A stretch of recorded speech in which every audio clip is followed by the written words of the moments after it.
I would have never thought 3 or 4 years ago that we'd have the conversations we're having today, that a country could change as fast as America has.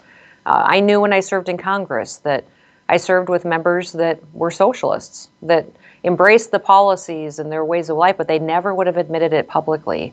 And now look what's happened. They're openly holding press conferences and embracing socialist and Marxist platforms and programs for the United States of America. So if people who think that, well, this is just another episode like we saw in the 70's, yes, we've been through challenging times in the past. Some of them traits are familiar, some of the riots and the violence, we can remember in our history where we've seen that before. But this is different because they are trying to remake America, and they're getting more traction than they've ever gotten before.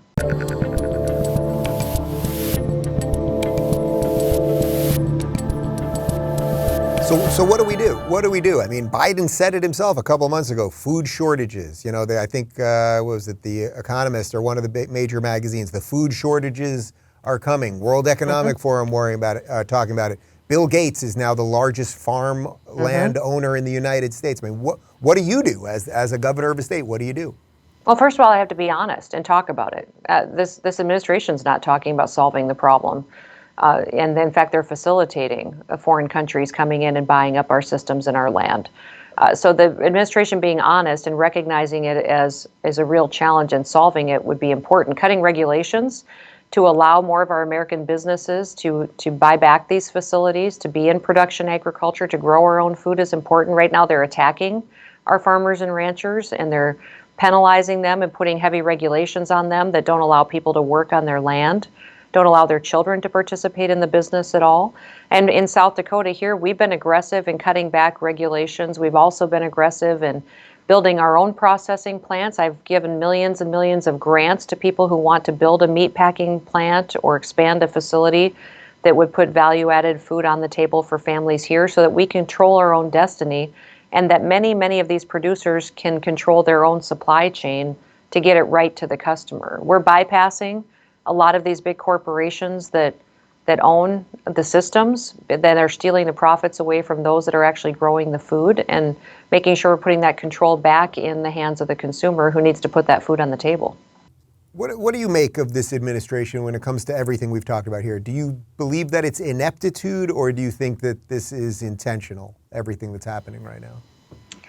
Well, there's been a year and a half here where I thought, this guy's like the George Costanza of government. Like his every instinct he makes is just wrong. And right. If he would wake up in the morning, yes, he should. It just so. But I believe now that much of this is intentional. That there's no way that somebody is making decisions like this that truly loves America. He is crippling our country, and you can't possibly be making these kinds of decisions and have it just be a mistake. So there's an agenda here to control people, and it's been in place for a period of time. I'm not going to say it's coming straight out of Joe Biden. I think most of the time he's not even aware of what's going on necessarily, but he's being controlled by people who definitely do not want a republic to continue in this country. I would have never thought 3 or 4 years ago that we'd have the conversations we're having today, that a country could change as fast as America has. I knew when I served in Congress that I served with members that were socialists, that embraced the policies and their ways of life, but they never would have admitted it publicly.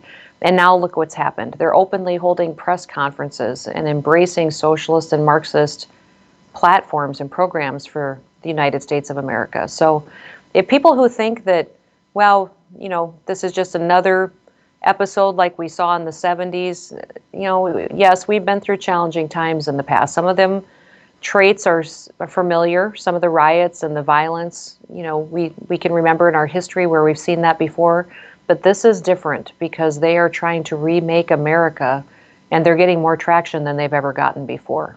Speaking of that, did you guys have any of the crazy riots that we saw everywhere? I mean, it was usually in blue states and in blue cities, but did you have any of that during the summer of tolerance or violence, depending on which way you look at it?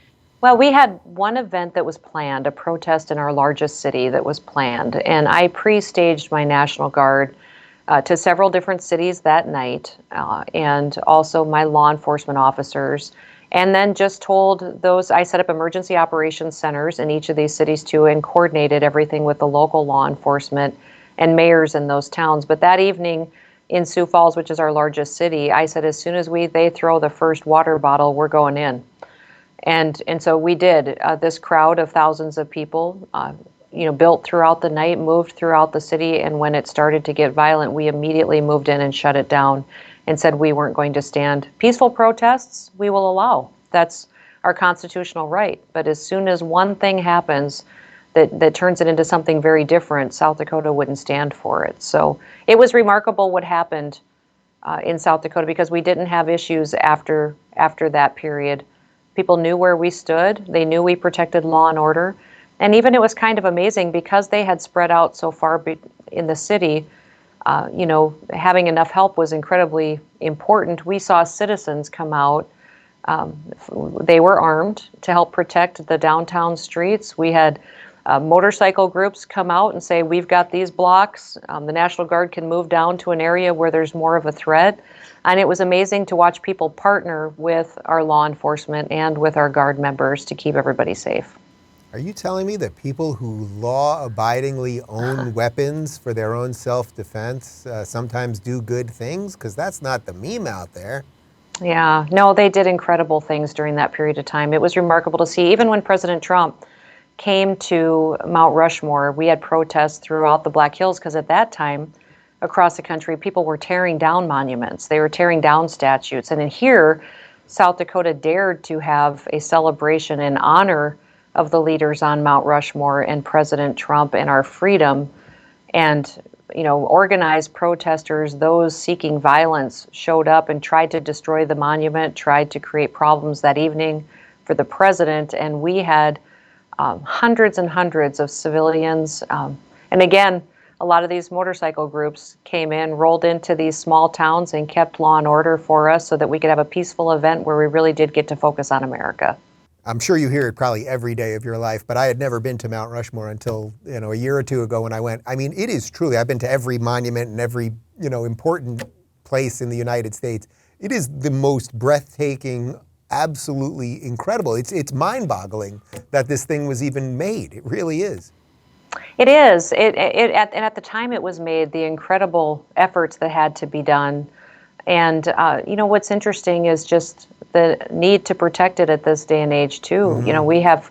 We have still security up there making sure it's protected from protesters who try to dump red paint down the faces or try to set off explosives to send a message that's anti-American. So it is a special treasure for us.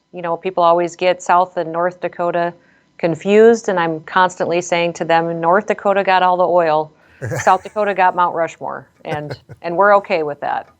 So let's just go through a couple of the other hot button issues that you've been talking about. Obviously, as we're taping this, we're holding it for a couple days, so it is possible that this Roe v. Wade decision, because the Supreme Court is making all these decisions this week that are being released, it may have been already announced.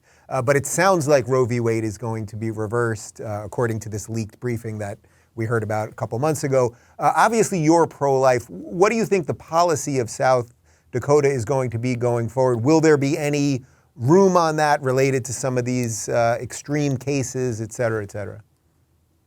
Well, right now in South Dakota, there are no abortions being performed in our state, which is something I'm very proud of. I ran for governor saying I wanted to be the most pro-life governor in the country. Every action we've taken, every bill we've passed has been protecting every single innocent life. And, this decision will be monumental in the country. South Dakota has a trigger law in place. So as soon as that decision comes forward, abortions will be illegal in the state of South Dakota, except for in protection of the life of the mother. I have already told my legislature that we may have a need for a special session to see what we can do to really partner and help care for mothers that are in a situation where they have a baby that may need health care, that found themselves in a crisis situation, or facilitate better adoption situations to connect people better. Make sure that these children have the opportunity to grow up in a home where they're loved and cherished and can be successful for many years to come. So with that, trigger law is important, but there also may be a need to make sure that we clarify that the mothers aren't the ones that we that should be punished in this situation, that it is those who perform the abortions and knowingly break the law doing it that need to be punished. If you're looking for more honest and thoughtful conversations about politics instead of nonstop yelling, check out our politics playlist. And if you want to watch full interviews on a variety of topics, watch our full episode playlist all right over here. And to get notified of all future videos, be sure to subscribe and click the notification bell.